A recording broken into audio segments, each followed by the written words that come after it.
Mi madre afirmó que todo sería más fácil sin mí, así que el jueves le permití comprobarlo. Las deudas seguían acumulándose, mi hermana sollozaba y los servicios sociales tocaron a la puerta. «Estamos cansados de que todo se centre en ti», dijo mamá, deslizando el dedo por un contrato en el iPad que yo le había regalado. «Esto te reduce solo a tus responsabilidades como hermana. Basta de actuar como si fueras la madre». Mis hermanos, de 15 y 17 años, estaban tras ella, fulminándola con la mirada. «Clara, no eres tan esencial. Nadie te pidió que asumieras esto». La ironía era devastadora. A mis 10 años dejé de ser pequeña y me convertí en la figura materna que mis hermanos necesitaban mientras nuestra madre estaba ocupada entregándose a sus amantes. La semana anterior, me preguntó cuándo mi hermana Elena se convertiría en mujer. Tuvo su primera regla hace 3 años. Sonreí al firmar, observando sus ojos cargados de arrogancia. «¿Por qué no lo mencionaste simplemente? Si quieres que sea solo tu hermana, lo seré». Se rieron como si hubieran ganado un premio millonario. Al día siguiente, mamá volvió a proclamarse la triunfadora. «Todo está mucho mejor ahora», anunció por el altavoz a su nuevo novio. ¿Debería haber establecido límites hace años? Mis hermanos recorrían la casa comiendo lo que yo había preparado y vistiendo la ropa que yo había lavado. «Así es como funciona una familia de verdad, no la tiranía de Clara», proclamó mamá. Decidí concederles exactamente lo que deseaban. El lunes desayuné en Starbucks y experimenté con la tendencia del rodillo de hielo. Mientras tanto, mamá descubrió que los adolescentes no se levantan solos. Marco perdió un examen matutino. Elena llegó al almuerzo con ropa sucia, el pelo desaliñado y sin dinero para comer. A mamá la reprendieron en el trabajo por llegar 2 horas tarde. El jueves, la casa narraba su propia historia. Mi hermano llevaba la camiseta de gimnasia porque todo lo demás apestaba a sudor. Mamá estaba al teléfono suplicando una extensión para las facturas de servicios, sin recordar sus fechas de vencimiento. «Hola, Clara», dijo mi hermano como si fuéramos amigos. «Un pequeño favor. ¿Me traes desodorante?» No contesté. «Esto es solo un asunto entre hermanos. Cuidarte no es mi deber». Se alejó mascullando que yo era demasiado sensible. El olor lo siguió una semana más. Elena tenía un concierto el sábado. Subió al escenario con su vestido arrugado y manchado, que yo solía llevar a la tintorería. Los padres murmuraban, los niños señalaban. «Oh, hemos reorganizado la familia», dije en voz alta para que todos oyeran. «Ahora mamá se ocupa de la ropa para los conciertos». Me hizo firmar un documento. Ya no reemplazo a su madre, solo soy su hermana. Mamá palideció. Elena corrió al baño llorando mientras los padres miraban a mamá con desconfianza. El miércoles la consejera escolar llamó. «Clara, ¿hay preocupaciones sobre tus hermanos?» «No tengo autoridad sobre ellos», respondí. «Solo respeto los límites que me impusieron». 20 minutos después, mamá irrumpió en mi cuarto llorando. «Por favor, Clara, vienen los servicios sociales. Si ven la casa así, los platos sucios, la ropa sin lavar, la nevera vacía, las notas de tu hermano, te lo suplico, ayúdame a limpiar». Sonó el timbre. Nos quedamos inmóviles. «Hola, señora Laurent. Servicios de protección infantil. Hemos recibido varios reportes preocupantes». Mamá me miró aterrada. Sonreí con suavidad. A través de la puerta vi a los trabajadores sociales inspeccionando el desastre. Platos sucios en el fregadero, basura desbordada. Mi hermano con el mismo chándal desde el lunes. Ella cruzó el umbral y su rostro cambió por completo. Primero el olor, luego la cocina. Platos cubiertos de moho apilados, bolsas de basura amontonadas, moscas zumbando. Marco estaba de pie con la camiseta de gimnasia llena de manchas y costras amarillas. La trabajadora social comenzó a tomar fotos de todo. Mamá quedó petrificada. La mujer siguió al salón, cajas de pizza en el suelo, ropa sucia apilada en el sofá. Abrió la nevera y retrocedió, vacía, salvo por un recipiente con comida podrida. Mamá recobró el aliento. «Solo es una semana complicada, normalmente somos ordenados», balbuceó. La trabajadora social la miró con escepticismo. «Señora Logan, hemos recibido múltiples quejas de la escuela en las últimas 2 semanas. Su hijo lleva días con la misma ropa. Su hija se presentó al recital con atuendo inadecuado y ambos han dicho que tienen hambre». La boca de mamá se abrió y cerró como la de un pez. La mujer me pidió hablar a solas. Señaló la mesa del comedor, limpia porque yo había estado estudiando. «Clara, entiendo que ha habido cambios recientes en tu hogar», dijo con mirada amable. Saqué mi teléfono y mostré el documento que mamá me obligó a firmar hace 2 semanas. Frunció el ceño. «¿Te forzó a firmar esto?» Asentí. Me dijo que era por mi bien, que debía enfocarme en ser solo una hermana. «¿Qué hacías antes de este acuerdo?», preguntó. Respiré profundamente y detallé todo. Despertaba a todos a las 6:30. Preparaba desayunos y almuerzos. Lavaba ropa. Ayudaba con tareas. Cocinaba. Pagaba facturas en línea porque mamá no sabe usar la computadora. Agendaba citas médicas. Asistía a reuniones escolares. Sus dedos tecleaban rápido en la tablet. ¿Desde cuándo? Desde los 10 años. Mamá tenía un nuevo novio y apenas estaba en casa. Le conté todo. Cómo enseñé a Elena sobre su menstruación porque mamá no lo notó. Cómo falsifiqué firmas en permisos porque ella olvidaba. Cómo aprendí a cocinar con YouTube porque mamá solo sabía hacer cereales. Elena entró después, con el pelo desordenado y la camiseta manchada de comida. Tengo hambre todo el tiempo, lloraba. Mamá no compra comida, no tengo dinero para el almuerzo y solo sé preparar cereales, pero ya no hay leche. Me contó lo del recital y cómo todos se rieron de su ropa. Clara siempre me mantenía impecable y planchada. Ahora nadie lo hace. Y mamá ni sabía que había que llevar mi vestido a la tintorería. No sabía usar la lavadora, cocinar ni siquiera lavarse el pelo correctamente. Yo siempre me encargaba de todo. Marco entró después, con cara de molestia. ¿Tu ropa?, preguntó la trabajadora social. Sí, llevo esto desde hace días, dijo encogiéndose de hombros. No se lava ropa. La trabajadora social presionó a mi hermano, y él se puso a la defensiva. Nadie me enseñó nada. Clara siempre lo hacía. Contó que reprobó un examen porque nadie lo despertó, y mamá no tenía idea de sus materias. Ayer intentó ayudarme con matemáticas, pero no sabía qué era álgebra. Cuando le preguntaron por la comida, dijo que comían cereales y sobras, y que gastó lo último de su dinero de cumpleaños en McDonald's. Luego fue el turno de mamá. Entró con la cabeza en alto, como si pudiera resolverlo todo. Desde el salón se veía parte de la charla. No sabía a qué hora empezaban las clases ni nombrar a un solo profesor. Ignoraba la alergia de Elena y que Marco necesitaba lentes. Entonces su voz se alzó. Todo esto es culpa de Clara. Está resentida porque la hice firmar ese documento. La trabajadora social mantuvo la calma. Señora Loren, usted es la madre, sin importar lo que haga Clara. Mamá empezó a decir que yo intentaba hacerla quedar mal, pero la mujer la cortó. ¿Cuál es el grado escolar de su hijo? ¿La talla de zapatos de su hija? ¿Su última visita al dentista? Silencio. La trabajadora social hizo llamadas frente a nosotros. Sí, necesitamos intervención inmediata. La casa es inhabitable. Hay abandono. Los niños no tienen comida ni ropa adecuada. Mamá me tomó del brazo, llorando. Diles que los ayudarás, es solo temporal. ¿Recuerdas el documento que me hiciste firmar? Respondí con suavidad. En menos de una hora llegaron 2 trabajadores más con cámaras y portapapeles. Recorrieron cada rincón, baño con moho, inodoro sin limpiar por semanas, nevera vacía, basura desbordada, montañas de platos sucios. Uno halló las bragas manchadas de sangre de Elena en el suelo. La niña rompió a llorar. No sé cómo arreglármelas sin Clara. La supervisora llegó en un todoterreno, cabello gris, mirada de haberlo visto todo. Tras inspeccionar, se giró hacia mamá. Señora Loren, colocaremos a los menores en custodia protectora de emergencia. Mamá se arrodilló, llorando. Por favor, solo necesito más tiempo. La supervisora negó con la cabeza. Viven en condiciones inseguras, sin cuidados ni supervisión adecuada. Mamá se derrumbó, aferrándose a los pantalones de la supervisora, sollozando con sonidos que incomodaron a todos. Los trabajadores actuaron rápido, sacando maletas y revisando cajones. Elena gritaba que no tocaran sus cosas, pero uno la detuvo con suavidad. Marco se quedó inmóvil en la puerta, confundido, luego enojado, finalmente asustado. Regresaron con 2 maletas pequeñas, lo único que mis hermanos llevarían por quién sabe cuánto tiempo. Elena lloraba desconsolada, mocos y temblores, mirándome como si yo pudiera solucionarlo. Me quedé sentada, con las manos cruzadas. Marco discutía con la supervisora. Es un malentendido. La decisión está tomada. Deben venir conmigo, dijo ella con calma. Mamá se lanzó hacia mí, llorando. Mamá me apretó el brazo con tanta fuerza que sus uñas se clavaron en mi piel. Por favor, Clara, diles que los ayudarás. Diles que te encargarás de todo, como siempre. Susurró con su rostro a centímetros del mío, oliendo a café. Le separé los dedos uno por uno. ¿Me hiciste firmar un documento para no volver a ser madre? Empezó a sacudirme y gritar, pero el supervisor la apartó. La trabajadora social se giró hacia mí. Clara, tienes más de 18 años. No estás obligada a venir con nosotros. ¿Tienes un lugar seguro? Asentí. Me quedaría con mi amiga Sophie. Pareció aliviada y me dio su tarjeta. Mientras los trabajadores llevaban a Elena y Marco a la salida, todo explotó. Elena se giró y gritó. Todo es tu culpa. ¿Lo hiciste a propósito? ¿Querías que nos llevaran? Marco me miró con una expresión que nunca había visto. Por fin entendía que las acciones tienen consecuencias. Los subieron a un todoterreno mientras mamá corría tras ellos, suplicando un minuto más.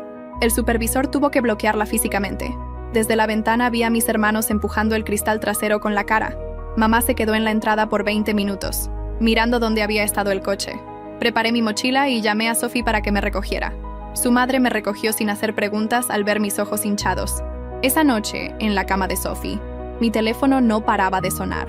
Mamá llamó 17 veces y dejó 8 mensajes de voz, 3 gritándome, 2 llorando y suplicando que volviera, y 3 alternando entre acusaciones, disculpas y más culpas. Apagué el teléfono e intenté dormir, pensando en la cara de Marco al comprender todo. A la mañana siguiente, golpes en la puerta. Mamá estaba allí, pelo desordenado, maquillaje corrido.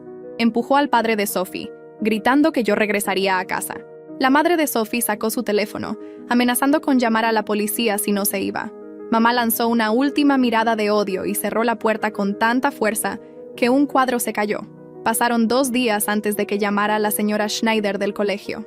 Clara, quiero saber cómo estás. Estoy orgullosa de ti por protegerte.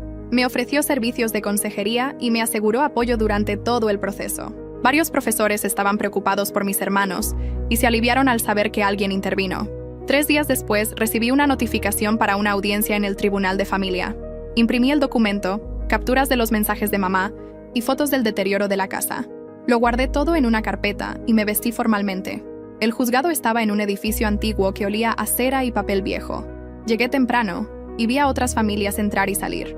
Mamá llegó 15 minutos tarde, con la misma camisa arrugada de 3 días antes, el pelo recogido en una coleta desaliñada, ojeras y pegada al teléfono. Su pareja debía haberla dejado. Estaba completamente sola. La jueza, una mujer mayor con pelo gris y gafas colgando del cuello, comenzó leyendo el informe de servicios sociales sobre el estado de la casa y las declaraciones de los niños. Luego interrogó a mamá sobre sus capacidades como madre. Intentó excusar su negligencia, pero cuando le preguntaron sobre las necesidades médicas de Elena, se quedó en blanco. No pudo recordar las pastillas para las alergias de su hija. La jueza preguntó por el plan educativo de Marco, que la escuela había enviado varias veces. Mamá no sabía que existía. La jueza la miró fijamente y ordenó al alguacil que trajera a Elena y Marco a su despacho. Salieron confundidos, siguiéndola por una pesada puerta de madera. Mamá se retorcía las manos, mirándome como si yo pudiera arreglarlo todo.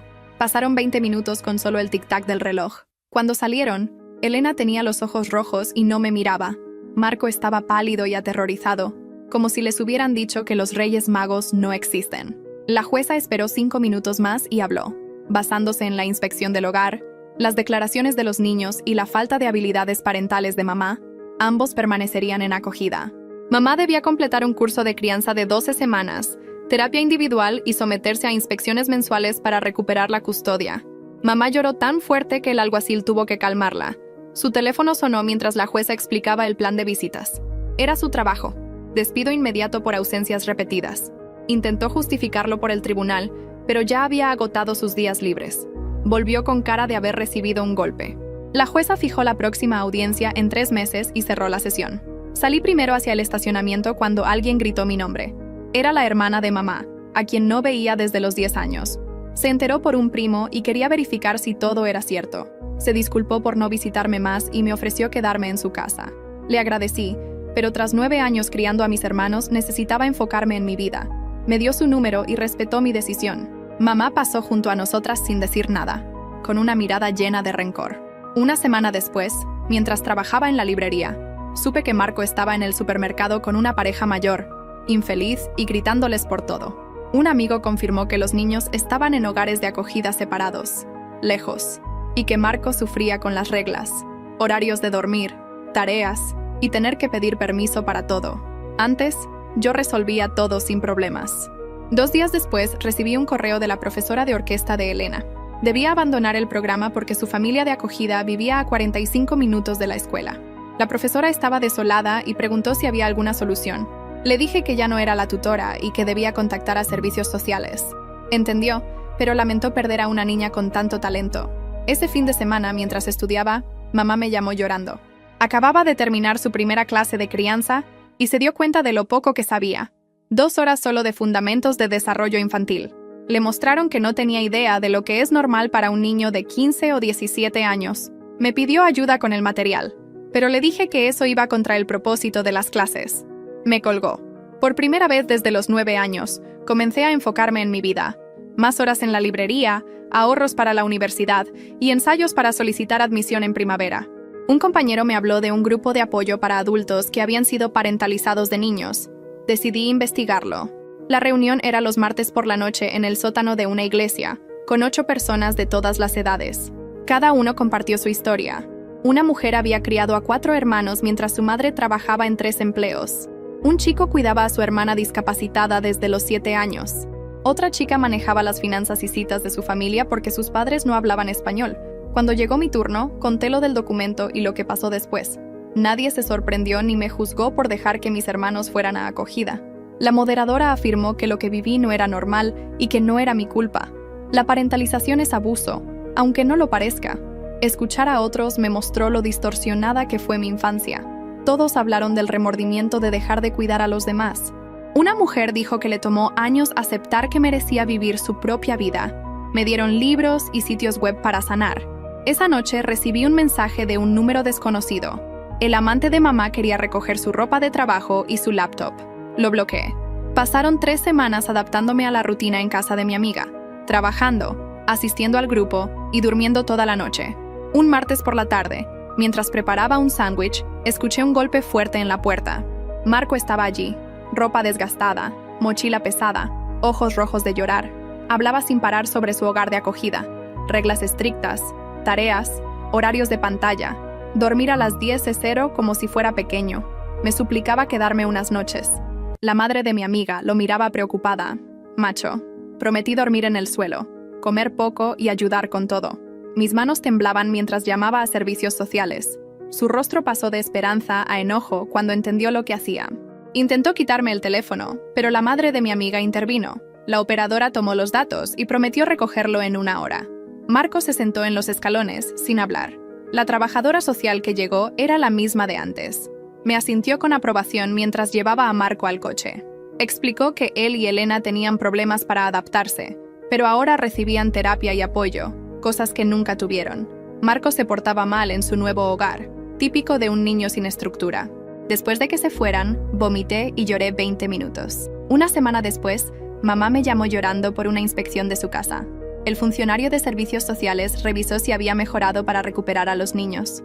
La cocina seguía llena de platos sucios y comida podrida, y mamá no sabía limpiar el moho de la ducha. Intentó lavar ropa, pero dejó prendas húmedas en la lavadora 3 días, causando un olor insoportable. La trabajadora social quiso ver las habitaciones, pero mamá no había cambiado las sábanas ni recogido la ropa del suelo. El juez ordenó mantener la acogida por al menos 3 meses más. Mamá lloraba diciendo que era injusto, que hacía lo mejor que podía y que nadie le había enseñado nada. Ese sábado, mientras compraba ramen y pizza congelada, casi choco con 2 amigas del club de lectura de mamá. Me miraron con desprecio, hablando alto sobre cómo destruí la familia y puse a mis hermanos en acogida por rencor. Mamá había dicho a todos en la iglesia que me negué a ayudar cuando vinieron los servicios sociales y que empeoré todo a propósito. Se alejaron sacudiendo la cabeza y murmurando sobre hijos ingratos. Esa semana, la madre de mi amiga me enseñó cosas que mamá nunca me mostró. Abrir una cuenta bancaria en línea, saldos mínimos, comisiones, depositar cheques con la app, construir historial crediticio, entender contratos de alquiler, seguros médicos, de auto y de hogar. Practiqué escribir cheques y balancear chequeras. Todo lo que mamá nunca me enseñó. 2 días después, Elena me envió una carta a través de servicios sociales. Su letra era irregular, el papel manchado de lágrimas. Me llamó egoísta y cruel, dijo que arruiné su vida a propósito, que podría haberlo solucionado todo, pero elegí destruir la familia. Me odiaba y no quería volver a verme. Se quejaba de perder la orquesta, llegar tarde a la escuela y no tener sus cosas. Me dolió más que cualquier cosa que mamá hubiera dicho. Mi terapeuta explicó que Elena expresaba trauma y enojo, y que los niños suelen culpar a la persona segura antes que a quien los lastimó. 3 semanas después, mamá me llamó llorando por una notificación de desalojo. Sin mis ingresos de la librería para el alquiler, llevaba 3 meses sin pagar. No entendía cómo se acumularon las deudas, ni por qué las multas eran tan altas. Gastaba en comida para llevar. No sabía planificar ni comprar para mis hermanos. Mi tía Gabriela la dejó mudarse con ella temporalmente. El juez ordenó terapia familiar. Debíamos asistir los 4 con un terapeuta asignado. Mamá llegó arreglada, pelo peinado, ropa limpia y sobria, con mejor aspecto que en años. Se sentó frente a mí sin hablar. Elena y Marco se sentaron incómodos e irritados. La terapeuta pidió a mamá que compartiera lo aprendido en las clases de crianza. Mamá habló 10 minutos sobre desarrollo infantil, expectativas por edad y cómo nunca supo qué necesitaban los niños en cada etapa. La terapeuta le preguntó directamente cuál había sido mi rol en la familia antes del caos. Mamá quedó en silencio, mirando sus manos, como si el tiempo se detuviera. Finalmente me miró, con lágrimas cayendo, y dijo las palabras que esperé 9 años. Me forzó a ser madre, me robó la infancia, fue egoísta, negligente, y estaba equivocada. Admitió que lo que me hizo fue maltrato, aunque no me golpeara ni tuviera intención de herirme. Las clases de crianza le abrieron los ojos al daño que nos causó. Era la primera vez que asumía responsabilidad genuina, pero yo solo sentía vacío. Era demasiado tarde para sus disculpas. La terapeuta se giró hacia Elena, su rostro se quebró, lágrimas corriendo mientras me miraba con una mezcla de dolor y furia que me oprimía el pecho. Se limpió la nariz con la manga y dijo que me extrañaba tanto que dolía, pero me despreciaba por dejar que todo colapsara. Me preguntó por qué no lo arreglé como siempre. La terapeuta explicó con calma que su enojo era hacia mamá, pero yo era el blanco seguro. Le recordó que yo también era una niña cuando comencé a cuidar de todos y que no era mi deber. Elena lloró intensamente, sollozando con jadeos. Luego fue el turno de Marco. Estaba sentado, rasgando un agujero en sus jeans, sin mirar a nadie. Tras 3 preguntas de la terapeuta, murmuró que entendía que lo que me hicieron estaba mal. Sabía que yo había criado a todos mientras mamá no hacía nada, pero no quería perder a alguien que lo resolvía todo por él. Se disculpó con voz tensa, pero era evidente que estaba molesto y resentido. Su infancia sin preocupaciones había terminado. La terapeuta tomó notas por lo que pareció una eternidad y dijo que todos necesitábamos terapia individual antes de intentar reconstruirnos como familia. Mamá debía probar que podía ser madre, y yo necesitaba tiempo para descubrir quién era sin cuidar a todos. Mamá asintió y prometió hacer lo necesario para recuperar a los niños. Dejé claro que no volvería a asumir esa responsabilidad. Se programaron visitas individuales y nos advirtieron que el proceso sería largo y difícil. 2 semanas después, volví del trabajo y encontré un sobre grueso de la universidad pública esperándome. Mis manos temblaban al abrir la carta de aceptación. Beca completa por mis calificaciones y el ensayo sobre mi situación. Me senté en la cama de mi amiga, llorando de emoción. Por primera vez, podía empezar de cero. La madre de mi amiga me ayudó con las solicitudes de alojamiento y me acompañó al campus. La beca cubría todo: libros, comidas, permitiéndome enfocarme en los estudios sin trabajar en 3 empleos. Mientras tanto, mamá asistía a clases de crianza los martes y jueves. Me llamó diciendo que aprobó su primer examen sobre desarrollo infantil, orgullosa de saber cómo lavar ropa y cocinar carne. 6 semanas después, tras la primera inspección en la casa de mi tía Gabriela, recibió autorización para visitas supervisadas con Elena y Marco. La primera visita fue un desastre. Mamá llegó tarde, desorientada, y el trabajador social le recordó 2 veces las reglas: no hablar del caso ni prometer volver a casa. Elena pasó la hora mostrando sus tareas mientras Marco jugaba con el teléfono y apenas hablaba. La segunda visita fue mejor, pero la tensión, la historia y las heridas seguían evidentes. Mamá llevó comida, pero olvidó que Elena es alérgica al cacahuete y trajo sándwiches de crema de cacahuete y mermelada. En la tercera visita llegó puntual con bocadillos aptos para alérgicos, pero al intentar ayudar a Marco con su proyecto de historia, demostró no saber nada de la guerra civil. Confundía fechas y resultados de batallas hasta que Marco, frustrado, dejó de preguntarle. Tras 2 meses de visitas supervisadas, el juez permitió que mamá viera a los niños los fines de semana. Durante la semana, seguían en acogida para mantener estructura y apoyo académico, pero el primer fin de semana fue un caos. Mamá llegó 2 horas tarde porque olvidó el horario escolar. No sabía que Elena tenía ensayo de orquesta ni que Marco trabajaba los domingos por la mañana. Poco a poco, su memoria mejoró, aunque cometía errores, y el juez decidió que el acuerdo funcionaba lo suficiente para seguir. Los niños disfrutaban de estabilidad con adultos que los llevaban a la escuela, ayudaban con tareas y mantenían rutinas. Llegó agosto y empaqué para la universidad: 2 maletas y una mochila. Los padres de mi amiga me llevaron al campus y me ayudaron a subir mis cosas al 3er piso. Mi compañera de cuarto ya estaba allí, rodeada de luces y cojines, quejándose de que su madre la llamó 4 veces ese día. Asentí, incapaz de imaginar una madre que se preocupara tanto. Esa primera semana me sentí en otro mundo, rodeada de estudiantes normales preocupados por clases y comedores, mientras yo cargaba años de responsabilidad. 3 semanas después, Elena me envió una foto por Instagram junto a una lavadora, diciendo: Mi madre adoptiva me enseñó a separar colores de blancos. No era gran cosa, pero me hizo sonreír. Le respondí con un 3. Un mes después, Marco me escribió por Facebook pidiendo que revisara su ensayo para la universidad. Comenzó hablando de gramática, pero se detuvo, recordando que ya no debía ayudarlo. Ambos enviamos emojis de llanto y risa.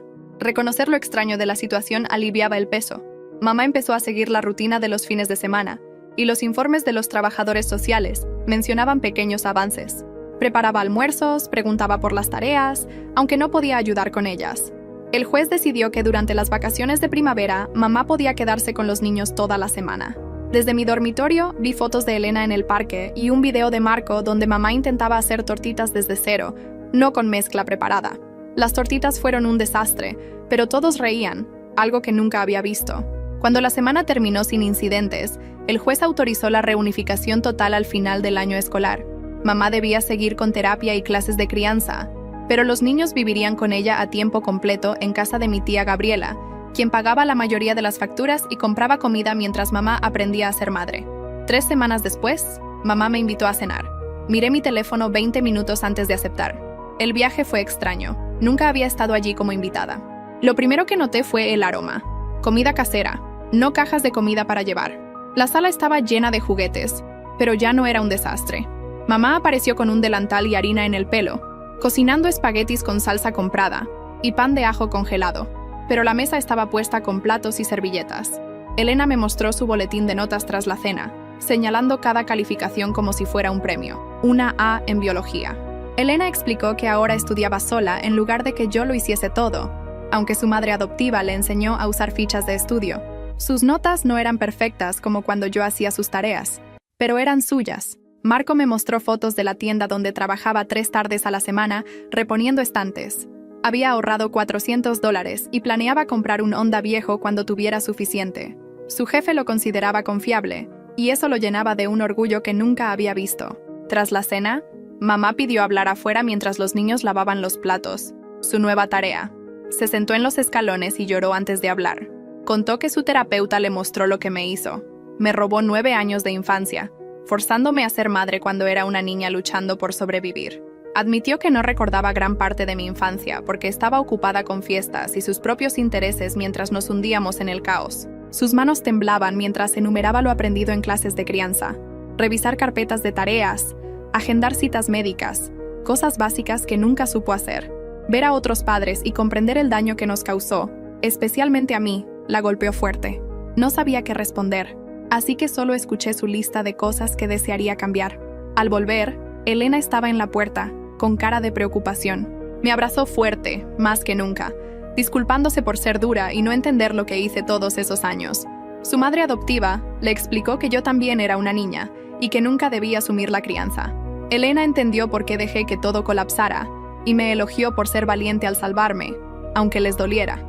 Me mostró una pulsera que hizo en terapia con abalorios que decían «hermana» y otra igual para ella, para llevarlas juntas como verdaderas hermanas. Marco se acercó, me dio un torpe golpe en el hombro y dijo «gracias por hacer que todos creciéramos». Admitió que lo que me hicieron fue terrible, pero prefería que alguien más lo resolviera todo para no tener que hacerlo él. Perderlo todo le abrió los ojos. Nunca vio cuánto cargaba yo y lo injusto que era esperar que lo hiciese. Habían pasado 6 meses desde la primera visita de servicios sociales. Nada era perfecto, pero todo había cambiado. Mamá podía preparar 5 cenas básicas, como tacos o espaguetis. Los niños lavaban su ropa y hacían tareas sin supervisión. Yo estudiaba lo que amaba y conocía gente que no sabía de mi pasado. Mamá nunca sería la madre ideal, pero por primera vez intentaba hacerlo bien. Mis hermanos aprendieron a vivir como adolescentes normales, sin depender de que alguien lo hiciese todo por ellos. Y yo, al fin, entendí que protegerme no era egoísmo, sino lo más importante que hice por todos nosotros.